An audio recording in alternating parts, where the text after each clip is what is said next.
La Jasette Incognito avec Léon Tertal.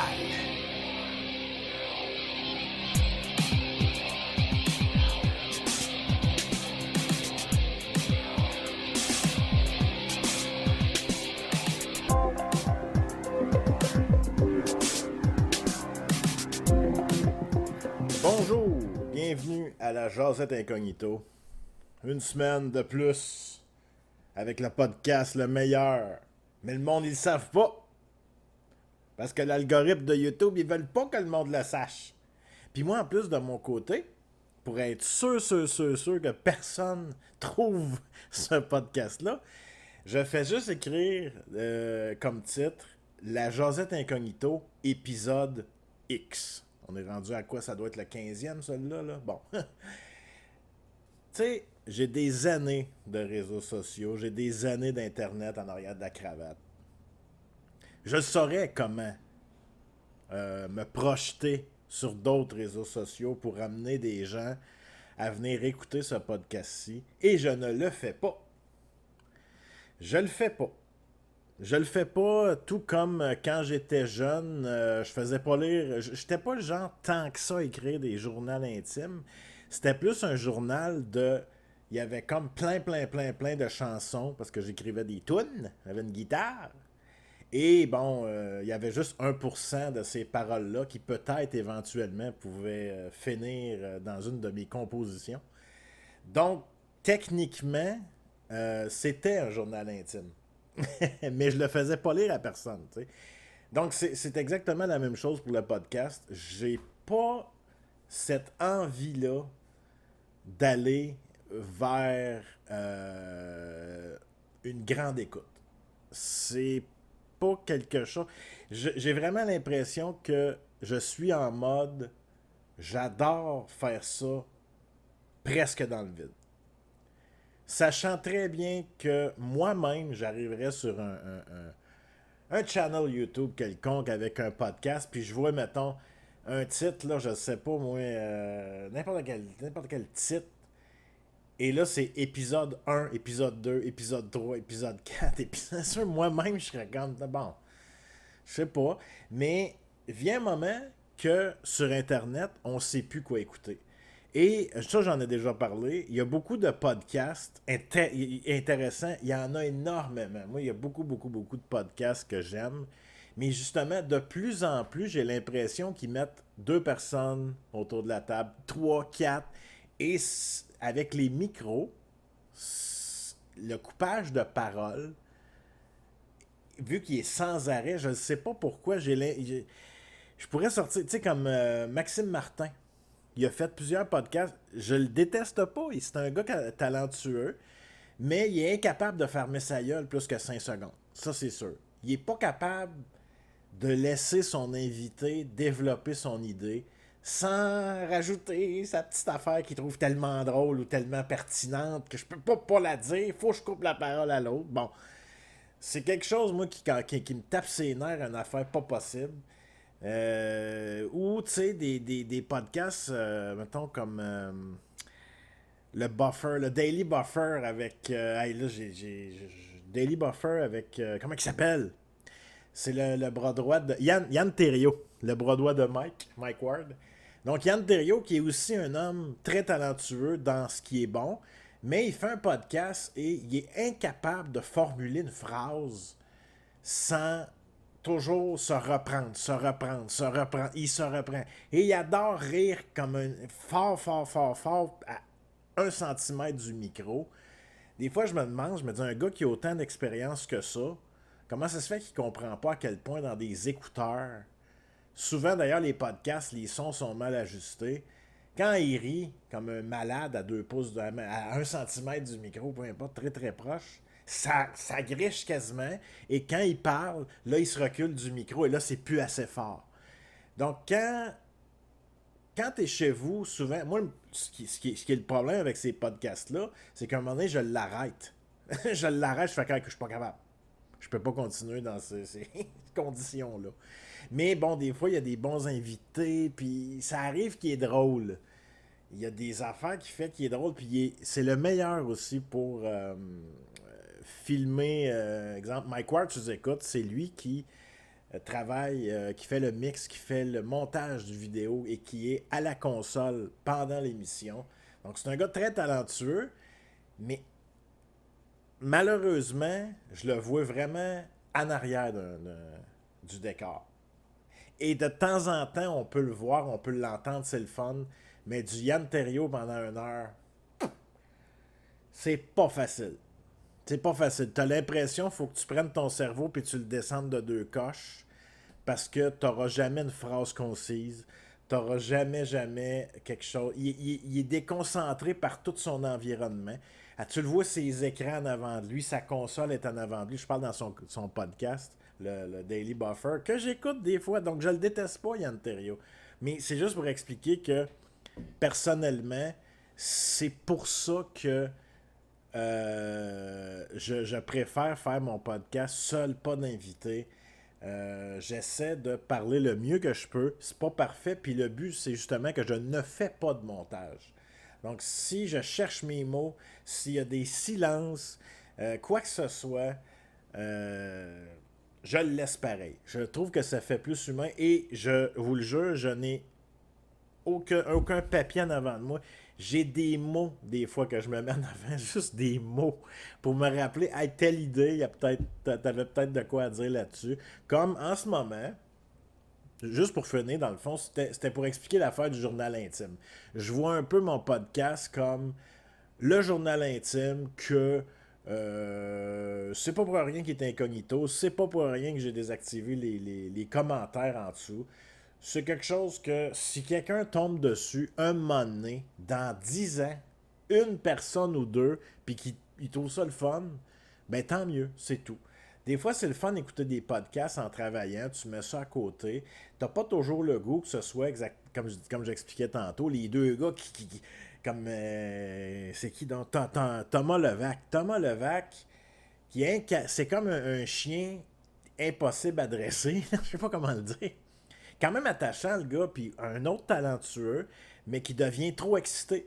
Il devient trop excité. Puis là, tu regardes la caméra quand il filme sa face pendant qu'il écoute un autre parler. Tu vois ses yeux faire gauche-droite, gauche-droite, gauche-droite.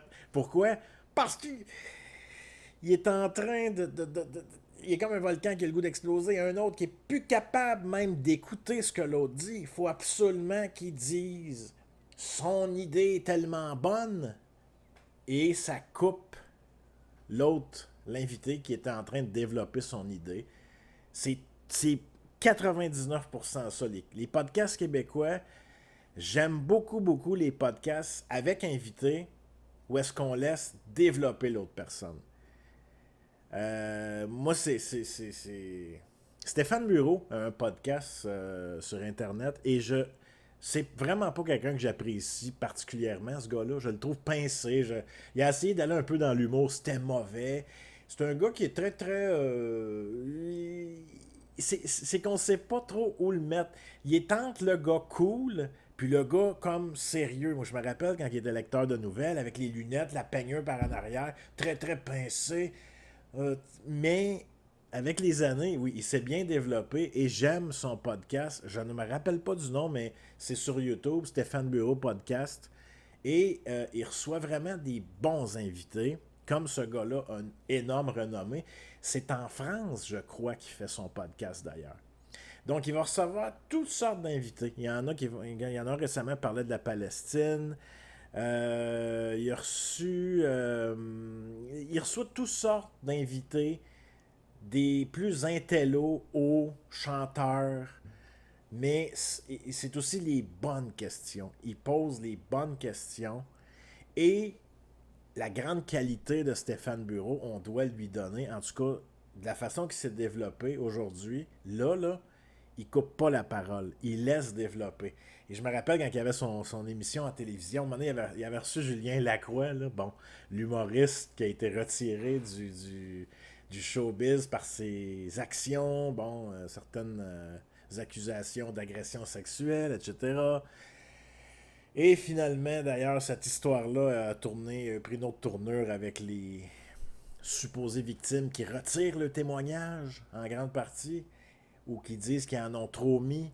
Et là, le gars, lui, malgré tout, il est quand même blacklisté, si on peut se le dire. Mais c'est ça. Donc, à ce moment-là, Stéphane Bureau, à son émission de télévision, l'avait reçu et il coupait la parole sans arrêt. Mais là, on est dans une autre dynamique. On est dans une dynamique de télévision.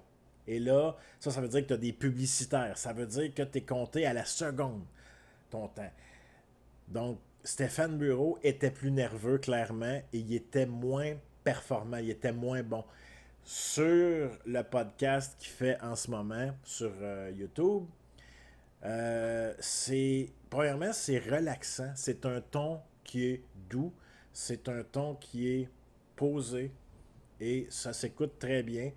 Et pour certains des épisodes, même je dirais peut-être la plupart, avec les invités plus intello, c'est très très instructif. Donc tu vas avoir quelqu'un qui va parler des ovnis, tu vas avoir un autre qui va parler du conflit israélo-palestinien, en tout cas, entre Israël et la Palestine, entre autres.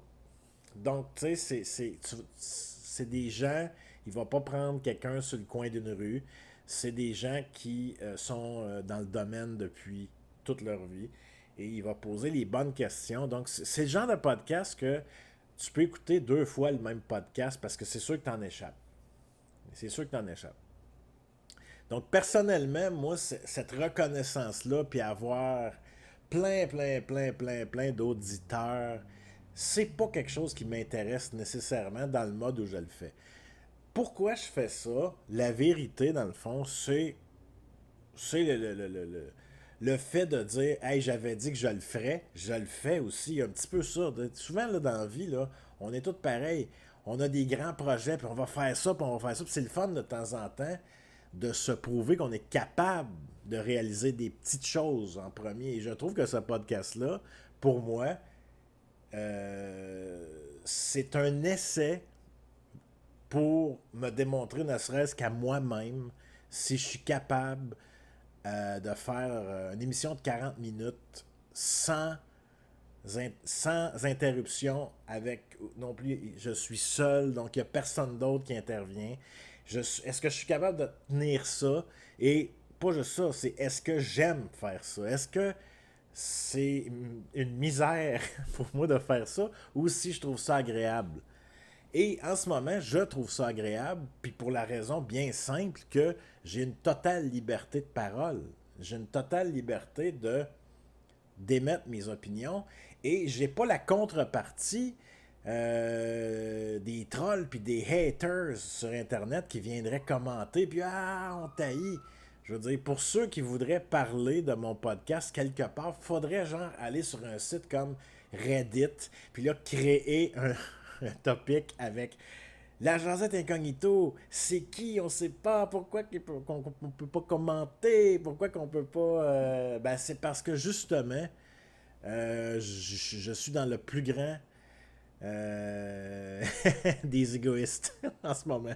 Dans le sens que je ne pense qu'à moi là-dedans. Il n'y a aucune volonté d'aller plus loin. C'est un test, c'est pour me prouver, comme je disais, à savoir, est-ce que je suis capable d'entretenir ça pendant un nombre de temps X, est-ce que j'ai du fun à le faire? Donc, la suite, je veux dire, le monde, il paye pas pour aller écouter des vidéos YouTube, là. Donc, moi, je me dis tout le temps, on est vraiment à l'époque de consommer, jeter. Donc, c'est certain qu'une personne va arriver sur ce podcast-là à cause de l'algorithme. Je ne sais pas où est-ce qu'ils vont les chercher, les personnes. Tu sais, des fois, je regarde, mettons, un épisode où j'ai eu 22 écoutes. Bon, là, je suis comme... Lui, elle, a fait 3, 4, 5, ok, peut-être 6. Et là, je vois 22, je suis comme... C'est qui les autres? D'où viennent-ils? Comment l'algorithme de YouTube les a amenés à moi? Et combien longtemps écoutent-ils aussi? Est-ce que il y a des gens comme moi, quelque part, que s'ils tombaient sur ce genre de podcast-là, ils feraient comme je l'écoute. Genre de gars de 40 ans. Il y en a beaucoup. Les gars de 40, ça brosse pas trop de marde, mais ils ont encore la jeunesse, ils ont encore le cœur jeune, ils ont encore la fougue, la flamme, hein, le guerrier en eux. Peut-être même plus que jamais. Il n'y a pas d'âge. Il n'y a pas d'âge. Donc, cette fougue-là, je pense que je l'ai, personnellement. Et étant dans une partie de ma vie où est-ce que je marche beaucoup plus droit, dans le sens où, tu sais, je fais plus attention à moi que je faisais attention dans le temps, je suis moins dans le party, je suis beaucoup plus dans le travail, avancer, penser à des projets, même si souvent je dis, les projets, c'est dans l'action. C'est dans l'action qu'on se réalise. La planification, à un moment donné, quand en durée de temps, ça devient trop long, la planification, je pense que ça crée un pattern dans le cerveau qui fait... C'est comme si on se prouvait à nous-mêmes. Ouais. C'est parce que là, il faut faire le saut, à un moment donné, de la planification à l'action pour qu'un projet se réalise. Faut pas aller trop vite non plus. C'est ça qui est l'affaire. C'est facile de dire, vas-y, plonge, j'attends pas d'avoir un certain âge ou peu importe. Je pense que pour réaliser des projets, ça prend une planification. Faut regarder les pour et les contre, puis est-ce qu'on aurait la capacité ou peu importe. Est-ce qu'on oublie des détails? Mais c'est ça, faut se lancer dans le vide à un moment donné, mais pas trop rapidement. La personne qui est endettée, on va dire, jusqu'aux oreilles, et qui se dit oh, je sais pas, moi, je retourne à l'école, je m'en vais faire 6 ans en psychologie. Ouais. Je sais pas. Je sais pas. As-tu des enfants? As-tu des. Vas-tu finir dans la rue avec tout ça, là? Faut faire attention. Faut faire attention.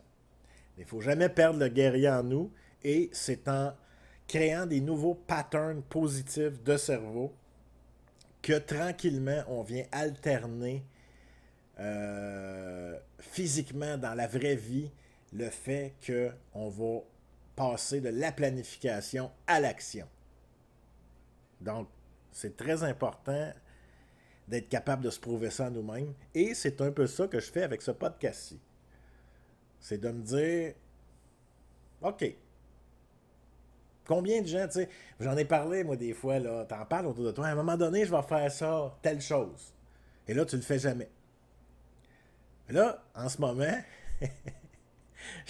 c'est même pas pour aller dire aux autres, ah, je l'ai fait, parce que j'en parle pas. C'est pas pour rien qu'il n'y a pas de clic. Je n'en parle à personne dans mon podcast, ou presque. C'est pas ça le but. J'ai pas envie d'aller chercher. Tu sais, c'est comme le garçon de 6 ans qui a une petite guitare puis qui fait des spectacles. Là, il y a dans le cours de chez eux, en arrière de la maison. Puis là, les spectateurs, ben, c'est un voisin, ton frère, tes 2 parents, peut-être ben une ma tante. C'est ça ton public. Puis c'est parfait. C'est parfait. Mais j'ai pas envie d'aller chercher des nouveaux auditeurs, mais par contre, s'il en arrive, je vous salue. On veut des gens qui aiment ça. On veut pas des gens qui. Tu sais, des gens, il faudrait quasiment les attacher. Moi, il faudrait qu'on m'attache pour écouter certains podcasts. Il faudrait qu'on m'attache. Très serré d'ailleurs. Oh, oh, oh. Très, très serré. Il y a certains podcasts là. Oh. On a le goût de faire des choses, n'importe quoi, pour fuir. Fuir physiquement où est-ce qu'on est. Ou arrêter ce podcast qui est pas écoutable. Il y en a tellement. Des podcasts de gens qui souvent commencent à avoir une certaine popularité, puis pour certaines personnes, sans dire qu'ils peuvent en vivre, ben, ils ont quand même des bonnes écoutes. Moi, je pense que quand une personne au Québec a, exemple, 6000 clics pour un épisode X d'un podcast, c'est quand même bien, je veux dire. Ça bat certains chiffres télévisuels. Certaines émissions peut-être moins connues de Télé-Québec, par exemple. Donc là, à partir de ce moment-là, là, ces gens-là vont chercher des commandites. Donc là, il y a des commandites de plus en plus populaires qu'on voit dans tous les podcasts. Et c'est de la pub nouvelle génération, hein, parce qu'on est loin des pubs avec des mauvais acteurs des années 90, des années 2000 aussi. avec des acteurs moyens, avec des coupes de cheveux moyennes, puis beaucoup de moustaches dans ce temps-là. Puis ça lit un texte. Ben aujourd'hui, la pub, c'est on va prendre les podcasts les plus écoutés, même que, tu sais, pour eux, étant donné que la commandite ne doit pas payer autant que dans le temps, ou tu sais, à TVA, même si les codes d'écoute baissent beaucoup, la pub à la télévision, ça se vend à un prix de fou. Mais là, tu arrives sur Internet avec toutes sortes de podcasts et tu vas dire, hey, tel podcast, mettons, c'est deux filles dans la vingtaine qui parlent de temps en temps, oui, de sexe, puis de leur histoire de couple, puis leurs histoires de célibat, puis les deux filles sont cute. Et là, tu as une compagnie comme Eros et compagnie qui fait, hey, ces deux filles-là, chaque auditeur de leur podcast vaut 1000 fois plus qu'une télévision généralisée avec des postes comme TVA, Novo, Radio Cannes, peu importe. C'est beaucoup plus payant pour une compagnie comme ça d'aller passer une pub où ils vont payer extrêmement moins cher les deux filles, mais c'est presque 100% de leur public qui pourrait avoir une tendance à vouloir acheter, exemple, des jouets sexuels de Eros et compagnie, qui est comme, wow, c'est la meilleure pub au monde. Et là, en plus de ça, ben, on donne des cadeaux. Donc, à tout bout de champ, dans tous les podcasts aujourd'hui, tu t'es vu sortir des jouets sexuels. Tiens, un cadeau, ça fait un moment un petit peu hors de l'ordinaire, mais on le voit tellement partout depuis un bout qu'on dirait en anglais, c'est un trend. C'est rendu une mode. C'est rendu quelque chose qui est commun. Les mêmes compagnies qui spotent les podcasts qui font hey, hein? Est-ce que le public cible de Eros et compagnie, c'est le public, exemple, d'un téléroman à TVA, aujourd'hui en 2024? Désolé, sans vouloir manquer de respect à qui que ce soit, je crois que c'est pas pour rien que la télévision est en train de tomber. Le public cible est passé sur Internet. Les gens plus jeunes, mais à cette heure, quand on dit jeune, là, tu sais, moi, je me considère encore, malgré que j'ai début quarantaine, on dirait que je file pas comme si j'étais passé de l'autre bord. Parce qu'il y a comme un...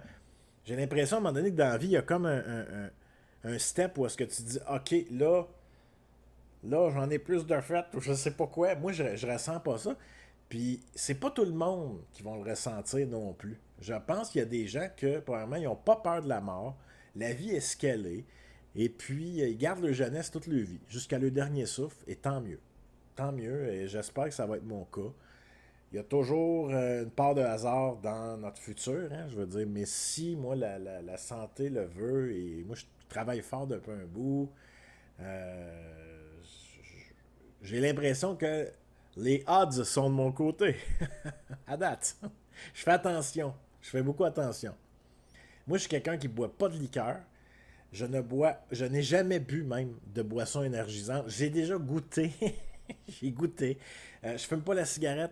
J'en parle des fois. J'ai déjà fumé du cannabis dans ma vie. Disons qu'à une certaine époque, c'était la grosse affaire. C'était comme la drogue pour moi qui était comme juste assez. Puis je me disais, ah, ok, ça fait cet effet-là. Bon, en gamant à Overwatch, je m'excuse, là. Je recule, là. Ou en gamant dans le temps, quand World of Warcraft est sorti, le jeu, un des jeux avec la plus grosse sortie de tous les temps de jeux sur ordinateur. Je dis bien la plus grosse sortie parce qu'après ça, c'est devenu décevant un peu ce jeu-là pour plein de raisons. Les gamers vont comprendre. Mais les poteux gamers vont comprendre exactement ce que je veux dire quand tu t'assis devant ton ordinateur. World of Warcraft vient de sortir, c'est malade mental comment que les décors sont beaux puis que l'idée du jeu c'est très très addictif. C'est très addictif parce que tu montes en level puis plus tu montes, plus tu découvres une map qui est incroyablement grande. Là, des fois, il faut que tu prennes le bateau, tu peux voyager avec ton oiseau. Tu peux aussi acheter de l'équipement, tu peux être herbaliste, tu peux bûcher de la roche. Écoute, il y avait, au début en tout cas, quand c'est sorti, C'était incroyable. Alors, je parle à tous les poteux de la Terre, gamers, qui savent exactement ce que je veux dire. Jadis, là, parce que là, on parle il y a 20 ans à peu près, ça va vite. Jadis, tu t'assisais, tu fumais un petit puff, fumais une petite puff, puis gamais à World of Warcraft. Mon Dieu, t'es sur le paradis. La personne, t'es sur le paradis. T'es au paradis. Dans ta tête, à ce moment très précis-là, t'es encore en meilleure position qu'une personne en voyage à Cuba, avec le bar open, avec les coups de soleil, puis les cloches d'eau à cause qu'il n'a pas mis de crème, là. Puis qui dort, puis là, il y a un hangover le lendemain. Il commence à se remettre de ses vacances à la fin de ses vacances. Fait qu'il a pas profité. Toi, t'es là devant ton jeu d'ordinateur, t'as fumé une petite puff. Et là, c'est un lien. J'ai l'impression aussi que pour plusieurs consommateurs de cannabis, le fait de prendre la décision d'arrêter de fumer du cannabis dans leur vie ou de diminuer incroyablement, ce qui est aussi, on peut considérer ça comme positif, ben, une personne ne peut pas continuer à gamer sans arrêt. C'est ça qui est le problème. C'est que quand tu arrêtes de fumer du cannabis, en tout cas, moi, je parle pour moi, c'est que tu as le goût d'être plus constructif, d'être plus proactif dans ta vie. Tu vas le faire. Moi, j'avais l'impression, en tout cas, que j'étais fainéant un petit peu avec la consommation de cannabis à petite dose, dépendamment des époques. Mais je n'étais pas le genre pour autant à m'absenter au travail ou à arriver en retard ou tu sais, j'ai travaillé, écoute, j'ai vu des choses incroyables dans les usines, des gens arriver déjà entamés à la job. J'ai vu ça. J'ai vu ça. Il y en a qui vont dire ah, c'est pas sécuritaire, on devrait pas laisser ça faire. Ben oui, mais m'excuse, là, OK? Il y a une réalité là-dedans. Là. Quand c'est tes chums, là, quand c'est tes chums que ça arrive, tu fais là, fais attention, touche pas au pont roulant, là. Mais on laissait passer parce que, écoutez, là, c'est tes chums. Ceux qui vont dire faut dénoncer ça. C'est pas sécuritaire. Ouais, c'est ça. Va balancer ton chum de gars. Va balancer. Va parler à son supérieur. Va balancer ton chum, ton confrère d'armes. Puis après ça, continue à travailler avec 40 heures semaine. Il y a une réalité dans la vie. Il y a une réalité. Puis dans les usines, souvent, on dira ce qu'on voudra. Il y a tellement de monde chiant de temps en temps. La plupart du monde est smart, mais il y a, de temps en temps, t'en pognes un qui est chiant. Quand t'en pognes un qui est vraiment smart, mais qui a des petits problèmes. Il y a des petits problèmes de conso. Il y a des petits problèmes aussi de ponctualité, mais il le garde pareil, puis il est smart, puis il travaille bien, le gars. Ben, on est à l'époque où tu disais, regarde, moi j'ai le goût d'avoir. Le gars, il est smart avec moi. Il est sympathique. Il est super sympathique. Fait que le gars a beau avoir des problèmes, je vais quasiment préférer travailler avec un gars comme ça, qui me crisse la paix, qui vient pas me faire chier, puis qu'on n'est pas obligé de se chicaner pour des niaiseries. Le gars fait ses affaires, il écœure pas personne, puis il est le fun. Ben, nice. Nice. Welcome, baby. Tu fais partie de ma team, man. Les gens sympathiques, les gens smart, là, pour moi, ils ont beaucoup de crédit. Comme pour accepter certaines choses, des fois, qui sont moins acceptables. Mais tu te dis, tabarnache, man, c'est mieux toi qu'un petit colon là, qui se prend pour. Il pète des coffres à tout le monde, puis il est désagréable, il est tout le temps de mauvaise humeur. Ah, il arrive pas en consommation. Non, non, non, ben non. C'est lui qui va aller stouler l'autre, par exemple, ton chum de gars, qui lui a des problèmes. C'est lui, là, dans le fond, il faut le watcher, lui. Lui, il consomme rien, lui, mais hey boy, la taupe, on les appelait la taupe, les taupes, dans le temps. Attention, là-bas, c'est une taupe, OK? Même si probablement qu'on avait absolument rien à se reprocher. Des fois, c'était juste qu'on le checkait d'au loin. Puis là, tu sais, moi puis mon collègue Kevin, ça pouvait arriver des fois qu'on s'accote sur le beam pendant 6-7 minutes. Puis là, il me compte ce qui est arrivé, mettons, le samedi soir. Ah ouais, samedi, fait que là, t'étais à telle place. Ouais, OK, t'es arrivé ça. Après, vous avez été chez Chose. Puis Il me compte ça, puis là, à un moment donné, tu vois que la taupe là-bas, elle nous check. Ah, salopard, mon esti. Ah, moi, ça c'est l'affaire qui, dans une entreprise qui peut me mettre le plus en tabarnak.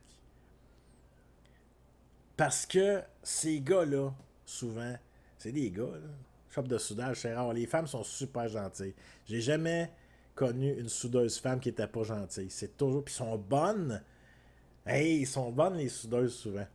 Ceci dit, euh, la taupe, le salopard, il y en a tout le temps un ou deux sur le plancher. Il va tout le temps faire comme s'il était gentil. Puis watch-le. Oups, à un moment donné, il va parler contre un gars. Oups, il va parler contre un autre. OK. Les red flags. Oh! Avec l'âge, à un moment donné, on devient, j'oserais peut-être pas dire plus intelligent, mais plus expérimenté. Et je pense qu'on développe le mode d'emploi de notre intelligence. Je pense que je peux le dire comme ça. C'est pas qu'on est plus intelligent, c'est pas que notre QI est plus haut qu'il était, c'est que je pense qu'un cerveau, ça devrait venir avec un mode d'emploi et en apprenant par expérience dans la vie avec les années, on comprend comment se servir de notre cerveau. Puis il y en a que non. Il y en a qui restent toujours au même point toute leur vie. C'est souvent des gens qui ne sont pas capables de se regarder dans le miroir, des gens qui sont beaucoup dans la validation, ont besoin de validation par leurs confrères tout le temps, au lieu de faire des hommes d'eux, se lever debout, marcher droite, puis faire. C'est ça. Marche, mon gars. Marche, puis fais-les pas pour le montrer, fais-les pour toi. C'est le fun des fois de montrer nos succès. C'est le fun de montrer aux autres de temps en temps. Hey, regarde, je suis fier de cette réussite-là. C'est toujours le fun. Par contre, pourquoi il faut faire attention des fois de ne pas trop en parler, c'est que malheureusement, même des fois dans nos amis proches, des gens qui souvent sont tellement intelligents, qui vont tellement bien le cacher, mais tu vas leur expliquer des réussites que tu as eues et dans le plus grand des secrets vont être jaloux. Mais ils pourront pas empêcher le fait que ça paraisse un petit peu dans leur réaction. Ouais, c'est pas, tu sais. J'ai pas d'exemple, mais les jaloux sont parmi nous. Les jaloux sont parmi nous. Et des fois, ça peut être à des places absurdes. Chez des personnes, des fois qu'on s'en rend compte très tardivement. Fait, hein? Je ressens comme un genre de frustration out of nowhere. Je fais juste parler d'une belle réussite que j'ai eue. Mais, mes amis, l'âge, l'expérience, ça peut être très décevant parce qu'on voit plus les red flags. On les voit venir de loin. Et non seulement on les voit venir, mais on se fait plus avoir. Ah, un red flag. Mais cette personne-là, elle ne fera pas partie de ma vie. On a le droit de prendre cette décision-là. La toxicité, c'est dehors. Prends la porte. Donc, voilà. C'est le fun de faire ça. J'aime ça. Et c'est le fun aussi de le faire sans notes. J'aime partir l'épisode en ayant peut-être. Des fois, c'est juste 3 mots. Comme je disais tantôt, je vais me mettre à l'ordinateur devant moi. 3 mots. Donc, paf, ok, j'ai parlé de ce mot-là, parti pendant 15 minutes. L'autre mot, parti pendant 20 minutes. Ok, on a un épisode. Mais c'est ça qui est l'idée. Il n'y a pas de recherchiste. C'est à la volée. J'essaie de faire ça le plus sans filtre. J'aime parler de mes expériences de vie qui sont pas parfaites. Tu sais, des fois, je parle de ma consommation passée de cannabis. J'ai pas peur de le dire, mais j'ai jamais été dans les drogues dures. C'est-à-dire que je l'ai essayé, mais il y a plus de 20 ans. J'ai essayé la cocaïne. J'en ai fait 2 fois, si ma mémoire est bonne. Ça fait 20 ans. Deux fois où j'ai détesté ça. Donc, ça a été parfait pour moi. Tu sais, j'ai pas aimé. J'ai vraiment pas aimé. Étant une personne, naturellement, qui a beaucoup d'énergie, c'était beaucoup trop pour mon petit cœur, au point où c'était pas agréable. Donc, grand bien me fasse. Grand bien me fasse. Je me rappelle aussi 2 fois, je crois, à peu près dans ces mêmes années-là. Là, on parle d'il y a minimum 15 ans. J'avais essayé ce qu'on appelle du speed. Du speed, c'est une petite pilule. C'est une petite pilule que tu prends et c'est comme si tu avais pris 8 cafés extra grands. Et pas du décaf, hein? Oh, oh, oh, oh. Et là, dans ce temps-là, on était dans les années rock and roll. Qu'est-ce qu'on faisait? On buvait comme... Tu sais, j'ai eu mes années d'alcool aussi, et c'était dans ces années-là aussi. Donc, on buvait comme des trous. Donc, le speed et l'alcool, t'as l'impression de pas être sous, mais ça vient comme annuler l'effet du speed. Écoutez, ne faites pas ça. Tu sais. C'est pas obligé de l'essayer. Je l'ai fait, je crois, à ma mémoire 2 fois dans ma vie, ce qui est peut-être 2, 3, peut-être 4. Mais il y a des années de ça. J'ai pas aimé ça. Je suis pas tombé dépendant de la drogue dure. Donc, j'ai arrêté ça net après des années où est-ce que, justement, c'était des années où je buvais pas mal. Puis c'était comme une vie sans lendemain. Je m'ennuie pas de ces années-là, mais je suis content de les avoir vécues. Parce que je peux dire que moi, pendant des années dans ma vie, je vivais à la semaine. Je pensais pas à dans 2 semaines. Jamais. Donc, c'est un mode de vie que j'ai goûté pendant longtemps qui m'a servi. C'est un mode de vie qui a beaucoup de haut et de bas, mais plus de bas. C'est un mode de vie, tu vois pas très loin. Il y a quelque chose de peace and love un peu là-dedans. J'étais un peu là-dedans, là, tu sais. De dire, non, on s'en fait pas avec la vie. Nous autres, on vit en marge en faisant ce qu'on peut pour maintenir un style de vie que on peut manger à tous les jours. Donc, j'ai changé énormément de mentalité, mais il a fallu que je passe par là.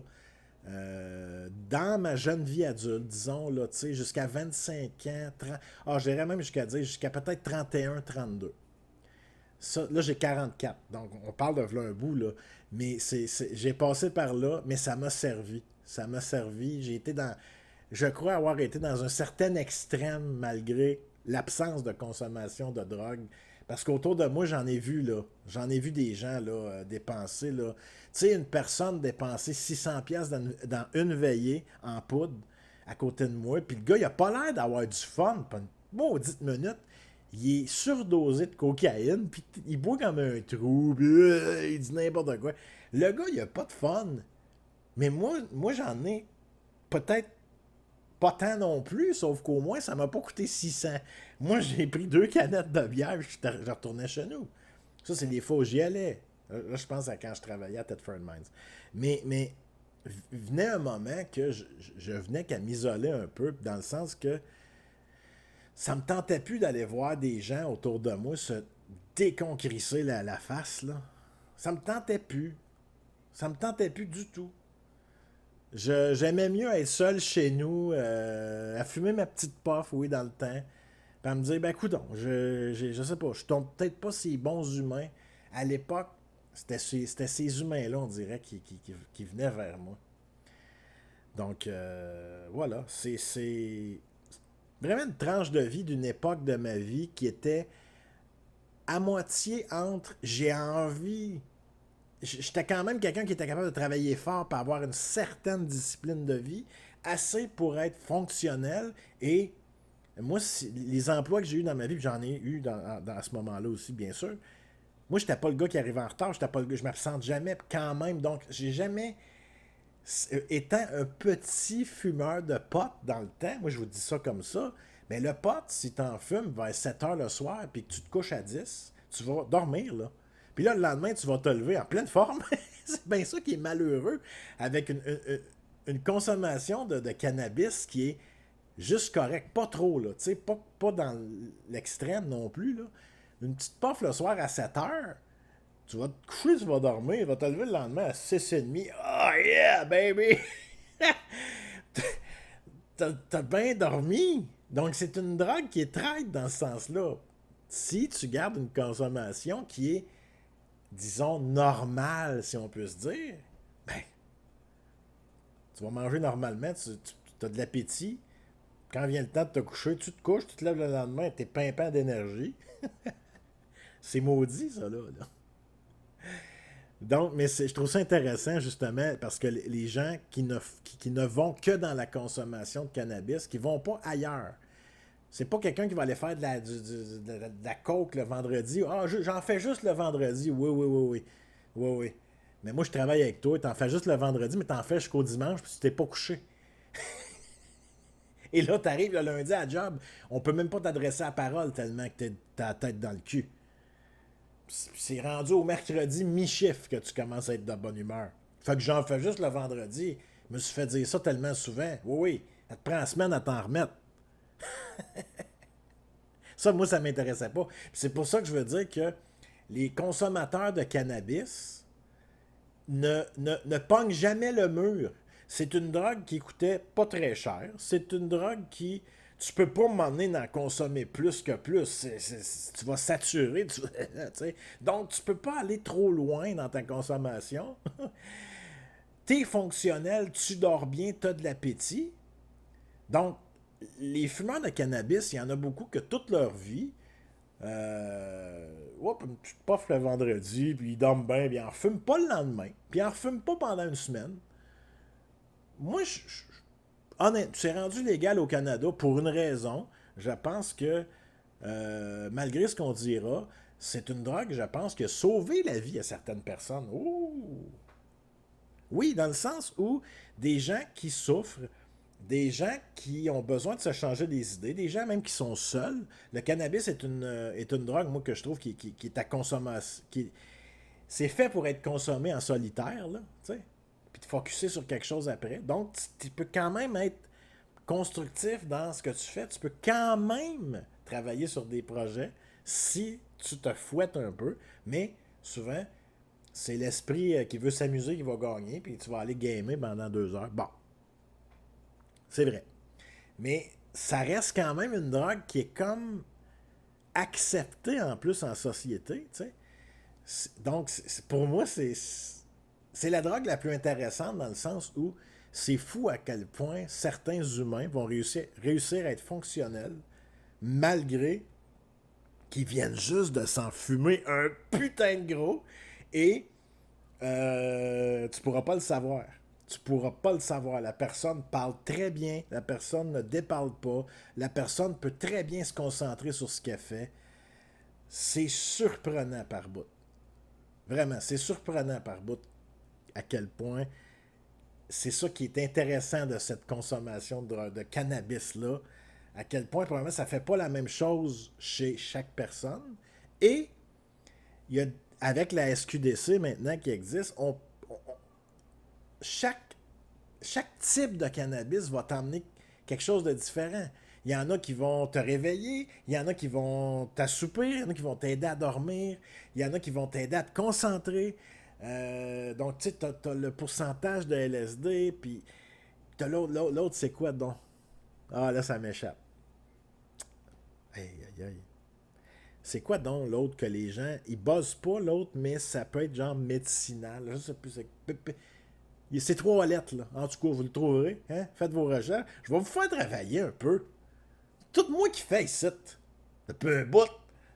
Moi qui fais depuis 15 épisodes. Allez chercher. Mais ça va sûrement me revenir. J'ai un PCP dans la tête, mais c'est pas ça. Hey, garde, ok, garde bien. Garde bien. C'est moi qui décide. Dans le sens que j'ai pas un publicitaire qui me dit non, faut que tu fasses 1 heure pile. LSD et cannabis. Je sais pas quoi taper pour. CBD. Bon. Hey boy. Ça va vite avec Internet. Ça va vite. Fait qu'encore une fois, je fais tout ça. Je fais le lavage, la cuisine. Je fais tout. Je vais chercher les informations sur Internet depuis 15 épisodes. Oh, c'était le petit moment où je me choque. Oh boy. Oh là, je suis dans les nerfs, là. Oh, ouais. Non. Je suis un acteur, je suis un comédien. Voilà. Excellent comédien, comme vous allez pouvoir. Juste, même si vous avez juste la bande sonore, vous pouvez voir d'où vous êtes. le comédien que je suis. Je suis certain qu'à cause de ça, YouTube, l'algorithme va aller me chercher 2-3 auditeurs que je sais pas trop d'où ils viennent. Ils écoutent 8 secondes au début. Il y a juste la toune de l'intro. Ils se rendent même pas à voix. Ils font « Ah, fuck off, ça me tente plus. » Mais c'est parfait. Mes talents de comédien vont chatouiller l'algorithme de YouTube. Yes! Wow!